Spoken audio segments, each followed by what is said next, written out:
Hi, everyone. This is Floss Tube number 2, and I'm Kathy, the Beartown Stitcher. And I have to share, if you watched my Floss Tube number 1, that it worked. My reason for starting this channel was to kind of keep myself accountable to people who might watch, and it would help me get projects done. I have a lot of unfinished projects. So it did work, and I am happy to show you that I finished my project that I shared last time called the Balloon Woman.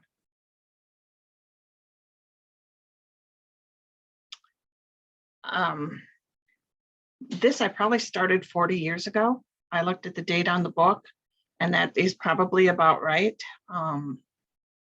Yeah, when I found it in a drawer, I think only one of the little girls' hair was there and completed. I wasn't even sure what it was. There was a fair amount left to do.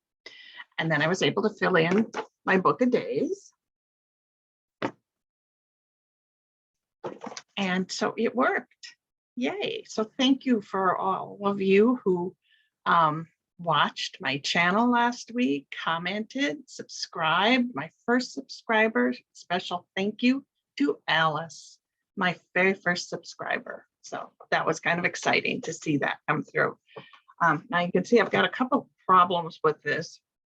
First of all, I don't know if you can see, there's it looks like it's dirty. It was in a hoop in a drawer, so it wasn't dirty from being used or handled. I think the hoop, it was a wooden hoop, and I wonder if it kind of bleached. I don't know what happened. But anyway, I do plan on, if you're looking at that and going, ew, that's not gonna look good, I do want to have it matted with a circle. That's how they showed it in the book, and so that should cover that up. But the book is Vanessa Ann, and I started to see patterns that would be were shepherd's bush, and I think, gosh, that sure looks a lot like this old book that I have. And I think Vanessa Ann and shepherd's bush are the same thing, right? Adjust this a little bit. So here it is here in a circle math. I think that'll take care of that problem. This is the book. And I do have a question. If anybody watches this and knows the answer, when it got to the strings for the balloon, I just assumed it was probably going to be back stitched, and it said to do a long stitch. And now that I think about it, I think, well, you don't want a lot of little choppy back stitching there, but a long stitch, which looks nice, just seems kind of fragile. It's just, I mean, I just did one long stitch. Is that really what they mean?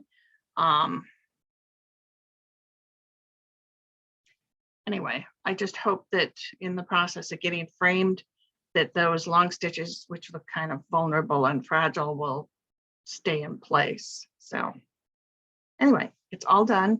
I do have to put my initials somewhere. Haven't done that. And date it. Yay. So it did work. It worked. And now I'm on to my next project. And that means I have to change my bag, my project bag. So I had been using this one.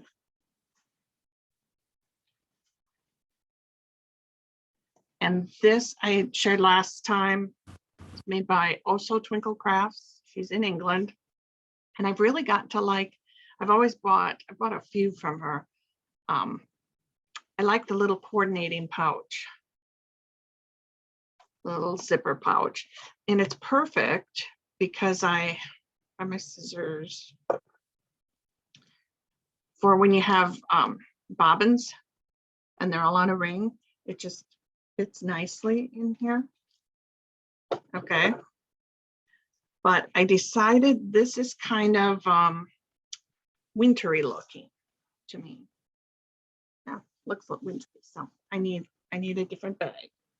And this is what I'm going to switch to. This is from Dot Dot Goose. Let me take my project out so you can see its summary.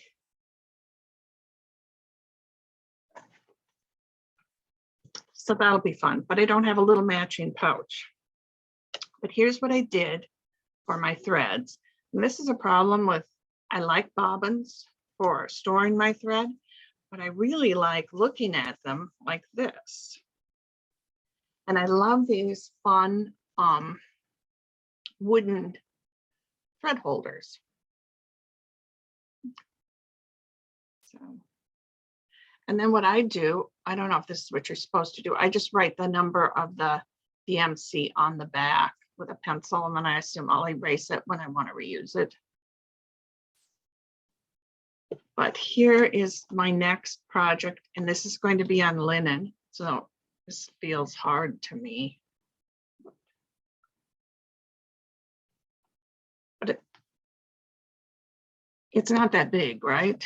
I ought to be able to do it. Here's my piece of linen. I believe it's open. Pretty, pretty, pretty. So that's next in my summer bag. And so we'll see when I come back again next weekend if I got this complete. And actually, I will be gone. I'll be out of town next weekend. So I won't be doing one of these next weekend. I am going to a conference. I'm really into photos and storytelling, using the photos and scanning old photos and genealogy, telling your story, the importance of doing that. So anyway, that's what my whole weekend is going to be about. So I have to kind of shift gears from cross stitch to photos and stories, but that'll be cool. Anyway, but I'm still, this is my next project. I thought I would show you how I organized my floss. Because I was kind of aware that my last session was only 10 minutes, wasn't even quite 10 minutes. I thought, I don't know that I have that much to talk about. And I noticed other people's floss tubes are like an hour. And so I thought I need to find more to talk about. But this is what I really like. And you've seen this, but I have all my DMC on bobbins in this bobbin box that you get almost every DMC in here. And these are like $7.99, $8.99. I think Joann's has them and Hobby Lobby. I know you've seen these before, but I love that it's all in one place. Except, and that was a good COVID project too, wine bobbins. Except it doesn't all quite fit in one of these. So I do have a second one that I have a few DMC, going on into that. And then I've started doing my fancy floss on bobbins too. I have found I had to use cardboard bobbins for the fancy floss because in order to write the name, instead of just a number like you get with the DMC, in order to get that whole name on there, it was too hard to write that much on plastic. So I'm using paper bobbins for that. And then my overflow of floss is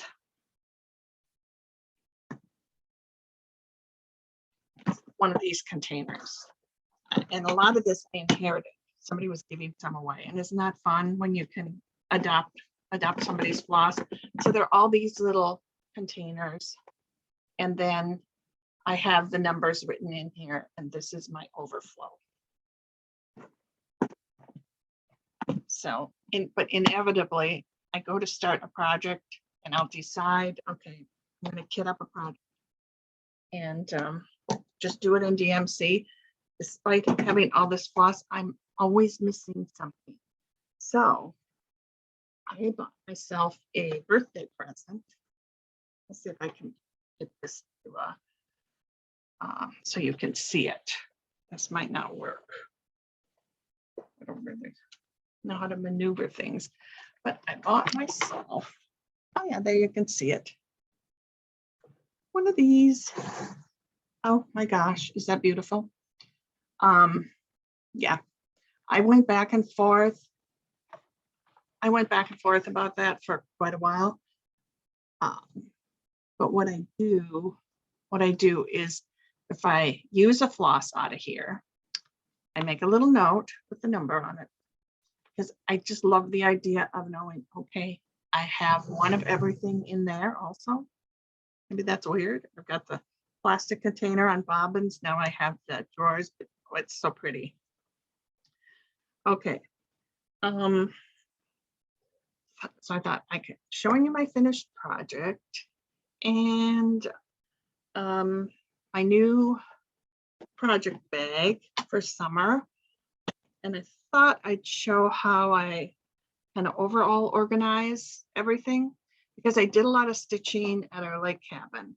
And what I've done is I've designated this Vera Bradley tote bag to be my cross stitch bag. So I can just grab this and go, whether it's to another part of my house here, or it's getting in the car and going to the lake cabin. So I think this is just a traditional large Vera tote. The reason I have to do this is because I have to take this lamp. I know there are really nice lamps that fold down. I mean, and I need the magnifying glass, definitely. There are really nice lamps that fold down really nice and flat. I don't seem to have that one. But this fits just fine in the tote. And then I can get my book and my calendar in there and all the extras, plus an extension cord. And just grab that and everything's there and ready to go. And I really, really need that magnifying glass.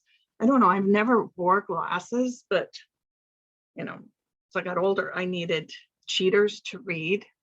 So I usually get those in like a 2.5, 2.75. I just buy them at the Dollar Tree. But when I'm doing the stitching, in addition to the magnifying glass on that lamp, I have to get these little cheaters in, I've got them in 5s. You can see perfectly then. But without the light and the magnifier and these at a 5, I cannot see a thing. And here's something I noticed. I'm in Minnesota. You can't just go into any store, Target, Costco, Walmart, and buy these glasses in anything stronger than a 3. But in fact, some places, if you're ordering online, once you put in your address and they know you're in Minnesota, or it probably applies to some other states too, they won't mail them to me. But I found out Amazon will. I don't know what it is. A little note comes up that says you should see your eye doctor. Anyway, the 5s work really nice. So I have that. And then I have another project going on, quilting. So I'll share this one with you too. Our quilt guild has a free table, and that's where people can put scraps of fabric or projects they've given up on, or just any supplies they don't want anymore. So it's funny how I can have plenty of fabric sitting at home, but when there's some fabric on that free table that I like, it's like, oh, I have to rescue it. And then once I've brought it home, that's the first thing I want to do is I want to use that. So somebody had donated a jelly roll of, this is Moda fabric, and it's called Dear Christmas. Anyway, I don't know if you can see the little deer in here. And I was going to have the book here ready to show you. It's a jelly roll book, and this pattern is called Sweet 16. I don't have the book right here. So you can see all the fun colors. I'll just show you one more. You'll get the idea. So you've got 16 little squares, and then the alternating square is going to be just a solid. And it's going to be in kind of this white like this. So anyway, that's my other projects. These are all, I've got all these pieced together. I just have to do the strips and put it together. So maybe the next time I come back, I'll be able to show you that's completed. It would be nice to have a Christmassy quilt completed now so that it could be quilted and have it before Christmas. Usually I'm completing something in December and then you can't have the finished quilt in time for Christmas. So I'm getting a head start on that. One more thing I thought I'd share. I thought I would just share books that I'm reading. And actually, I didn't really do a lot of reading while we were at the lake because I was busy stitching. But I like to read memoirs. And this is Jennifer Gray's book. I'm reading that. Anybody who writes a memoir, they don't need to be a celebrity. I like to read it. And the other book I'm reading is, I just bought this one, actually. So we're in northern Minnesota and in the little town of Two Harbors, which is on Lake Superior. There's a used bookstore and they have used books, lots of used books and new books. And then they have other things like wool mittens and wind chimes, cool stuff. So if you're in that town, it's called Back 40 Books. But anyway, I found this one and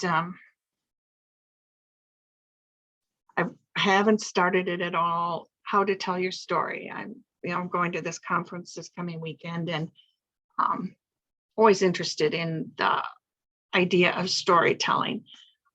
And for me, it's always been writing the story, like to go, like if I'm storing my photos in a cloud storage system, that I'm trying to write the story to go along with it. So it's all on the computer. This is more about actually verbally retelling stories. But I haven't started it. I think they're trying to help you figure out, because everybody has a story or stories to tell and how to tell them in an interesting way.